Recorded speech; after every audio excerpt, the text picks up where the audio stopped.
सभी को। सहकारी बैंक में समिति प्रबंधक क्लर्क और कंप्यूटर ऑपरेटर की वैकेंसी निकली है, उसकी पूरी जानकारी हम देखेंगे। इसमें हम ये भी देखेंगे कि कब से आपके फॉर्म भरे जाएंगे, कब तक आपके फॉर्म भरे जाएंगे, एज लिमिट क्या होगी, एजुकेशन क्वालिफिकेशन क्या होगी, सिलेबस क्या होगा, तैयारी कहां से करें, तमाम तरह की जानकारी मैं इसमें देने वाला हूं। आप पूरे वीडियो को ध्यान से देखें। अच्छा, एक बहुत इंटरेस्टिंग फैक्ट मैं आपको बताने वाला हूं। ये जो वैकेंसी है मध्य प्रदेश शासन में जारी की, लेकिन इसका एग्जाम IBPS ले रहा है और ये हर साल लेता है। नहीं, लेकिन वैकेंसी इस बार काफी ज्यादा है। तो सबसे पहले बात करते हैं नंबर ऑफ पोस्ट की। तो टोटल जो पोस्ट है वो है 2254। कुल कितने पद हैं?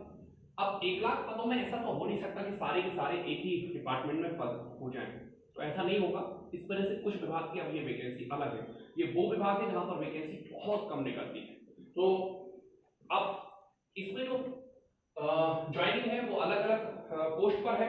अगर हम बात करें क्लर्क और कंप्यूटर ऑपरेटर की, तो इसकी पद संख्या है 896 और समिति प्रबंधक की जो पद संख्या है वो है 1358। इतने पदों पर ये भर्ती टोटल अगर आप काउंट करेंगे तो ये हो जाएगा 2254।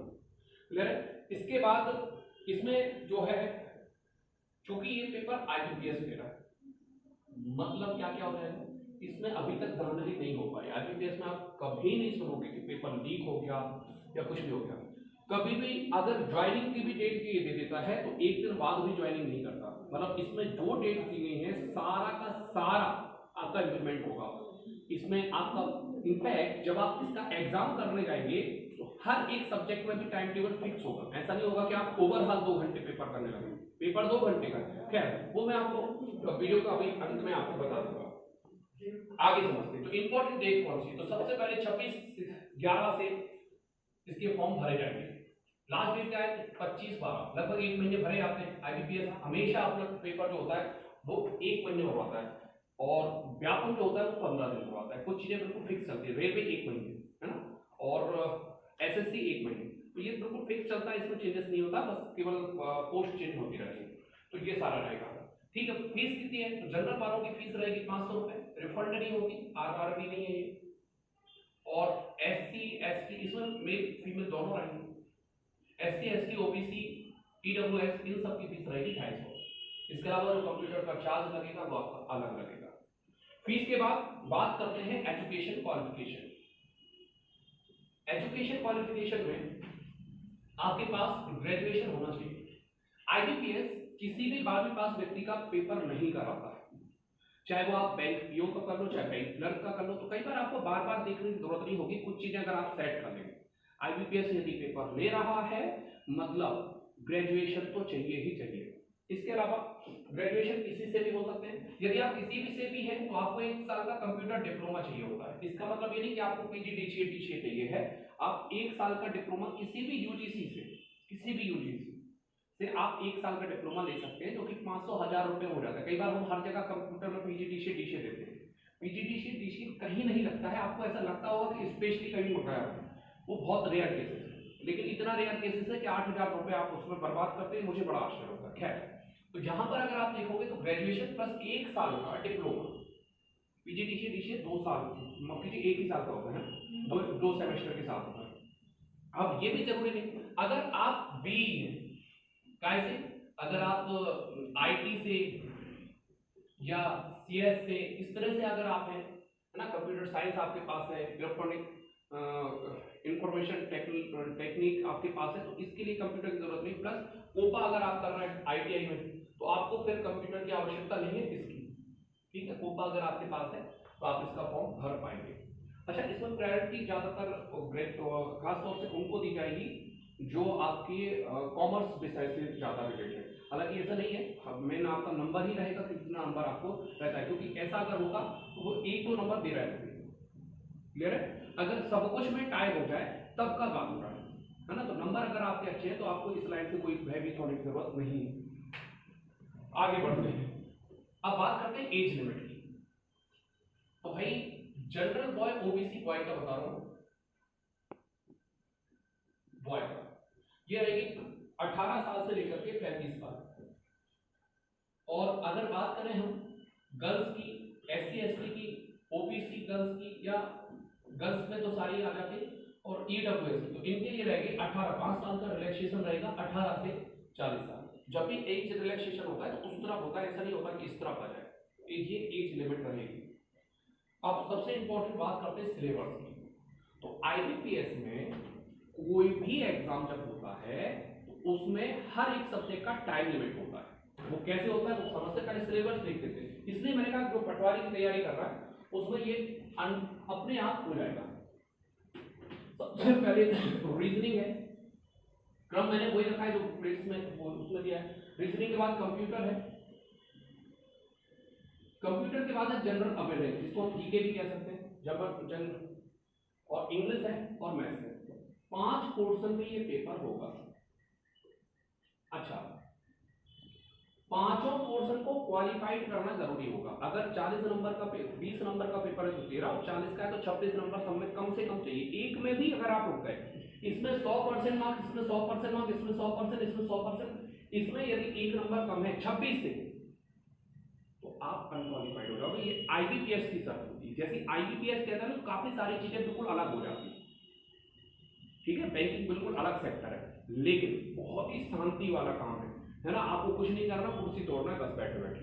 और फिर प्लस इसका जो वर्किंग एरिया होगा वो होगा रूरल, मतलब आपको गांव में काम करना है। तो आप समझ रहे होंगे कितना शांतिपूर्ण काम है, ठीक है। ये शहरों में नहीं होते, जितने भी ये नियुक्तियां होंगी वो सारी ग्रामीण क्षेत्रों में होंगी, ठीक है, शहरों से कोशों दूर, ठीक है। चल आगे बढ़ते हैं। अब इसमें समझते हैं क्वेश्चन की संख्या देखते हैं। यहाँ पर क्वेश्चन, यहाँ पर देखते हैं मार्क्स। माइनस मार्किंग हुई 0.25, यहाँ पर 40 marks 40 question, 40 marks 40 question, 40 marks 40 question, 40 marks 40 question, 40 marks 40 question. अब चूंकि आईबीपीएस है तो मैथ्स के लिए समय अलग देगा, जीके के लिए समय अलग देगा, इंग्लिश के लिए समय अलग देगा, और सबके लिए ओवरऑल जो पेपर है वो है 120 मिनट का। समझते हैं कैसे? मैथ्स के लिए आपको मिलेंगे, माफ कीजिए, रीजनिंग के लिए आपको मिलेंगे 25 मिनट, मतलब 25 मिनट तक आपका कॉपर खुलेगा। 25 मिनट बाद रीजनिंग के सारे क्वेश्चन अलग हो जाएंगे। आईबीपीएस का पेपर ऐसा होगा। इसके बाद कंप्यूटर आपका होगा 20 मिनट का।